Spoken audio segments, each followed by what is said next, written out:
अस्सलाम वालेकुम नाज़रीन, मैं ਤੁਹਾਡਾ ਦੋਸਤ ਮੁਦੱਸਰ ਜੀ ਮਨਸਾਰੀ ਤੇ ਤੁਸੀਂ ਵੇਖ ਰਹੇ ਹੋ ਪੰਜਾਬੀ ਰੰਗ। ਮੈਂ ਤੁਹਾਨੂੰ ਵਿਖਾਉਣਾ ਪੰਜਾਬ ਦੇ ਸ਼ਹਿਰਾਂ ਦੇ ਖੂਬਸੂਰਤ ਰੰਗ।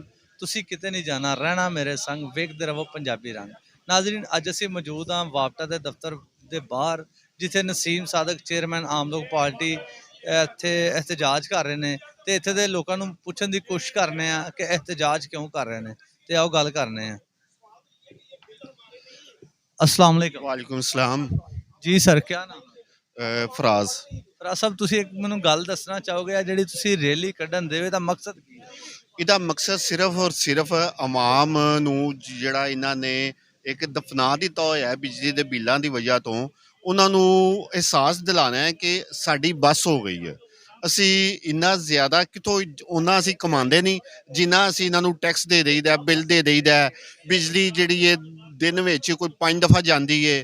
ਕੋਈ ਕੰਮ ਇਹਨਾਂ ਦਾ ਕੋਈ ਬਿਹਤਰ ਨਹੀਂ ਹੈ। ਮੁਸਲਸਲ ਇਹਨਾਂ ਨੇ ਹਰ ਮਾਹ ਸਾਨੂੰ ਅਜ਼ੀਅਤ ਦਿੱਤੀ ਹੋਈ ਹੈ। ਫਰਾ ਸਾਹਿਬ, ਤੁਸੀਂ ਮੈਨੂੰ ਇਹ ਗੱਲ ਦੱਸੋ ਕਿ ਜਿਹੜੇ ਤੁਸੀਂ ਇਹ ਇhtਜਾਜ ਕਰਨ ਦੇ ਹੋ, ਤੁਹਾਡੇ ਨਾਲ ਤਕਰੀਬਨ 20 ਤੋਂ 25 ਬੰਦੇ ਨੇ ਤੇ ਇਹ 20-25 ਬੰਦੇ ਕਿਸ ਤਰ੍ਹਾਂ ਤੁਸੀਂ ਸਮਝ ਸਕਦੇ ਹੋ ਹਕੂਮਤ ਤੇ ਅਸਰ ਇਹ ਸਾਰੀ ਹਕੂਮਤ ਦੀ ਐਸੀ ਪਾਲਿਸੀ ਹੈ ਕਿ ਜਿਹਦੀ ਵਜ੍ਹਾ ਤੋਂ ਕੋਈ ਵੀ ਬੰਦਾ ਅਗਰ ਇੱਕ ਦਿਨ ਵਾਸਤੇ ਅੱਧੇ ਦਿਨ ਵਾਸਤੇ ਨਿਕਲਦਾ ਹੈ ਤੇ ਉਹ ਰਾਤ ਨੂੰ ਭੁੱਖਾ ਸੌਣ ਦੀ ਉਹਨੂੰ ਫਿਕਰ ਹੁੰਦੀ ਹੈ।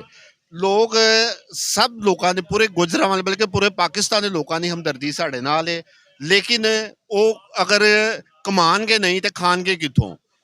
ਤੇ ਅਸੀਂ ਉਹਨਾਂ ਵਾਸਤੇ ਜਦੋਜਹਿਦ ਕਰਨੇ ਪਏ ਹਾਂ, ਕੋਸ਼ਿਸ਼ ਕਰਨੇ ਪਏ ਹਾਂ। ਉਹਨਾਂ ਦੀ ਸਾਰੀ ਸਾਨੂੰ ਮਦਦ ਹਾਸਲ ਹੈ।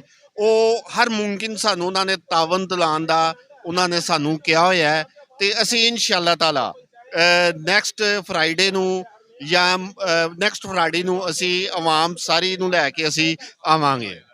ਇਹਦੇ ਨਸੀਮ ਸਾਦਕ ਸਾਹਿਬ ਨੇ ਵੀ ਪਹਿਲਾਂ ਵੀ ਦਾਅਵਾ ਕੀਤਾ ਸੀ ਕਿ ਅਸੀਂ ਪੂਰਾ ਗੁਜਰਾਂ ਵਾਲਾ ਇੱਥੇ ਇਕੱਠਾ ਕਰ ਦਿਆਂਗੇ, ਲੇਕਿਨ ਇਸ ਤਰ੍ਹਾਂ ਮੁਮਕਿਨ ਨਹੀਂ ਹੋਇਆ ਤੇ ਅਗਲੇ ਫਰਾਈਡੇ ਯਾਨੀ ਕਿ ਅਗਲੇ ਜੁਮੇ ਤੁਸੀਂ ਦਾਅਵਾ ਕਿੰਜ ਕਰ ਸਕਦੇ? ਦਾਅਵਾ ਅਸੀਂ ਇਸ ਵਾਸਤੇ ਕਰ ਸਕਦੇ ਹਾਂ ਕਿ ਲੋਕਾਂ ਨੂੰ ਅਸੀਂ ਯਕੀਨ ਦਿਲਾਇਆ ਕਿ ਇੱਕ ਵਕਤ ਤੁਸੀਂ ਨਹੀਂ ਖਾਣਾ, ਉਹ ਨਾ ਖਾਣ ਤੋਂ ਤੁਸੀਂ ਕੋਈ ਦੁਨੀਆ ਤੋਂ ਕੋਈ ਚਲੇ ਨਹੀਂ ਜਾਓਗੇ।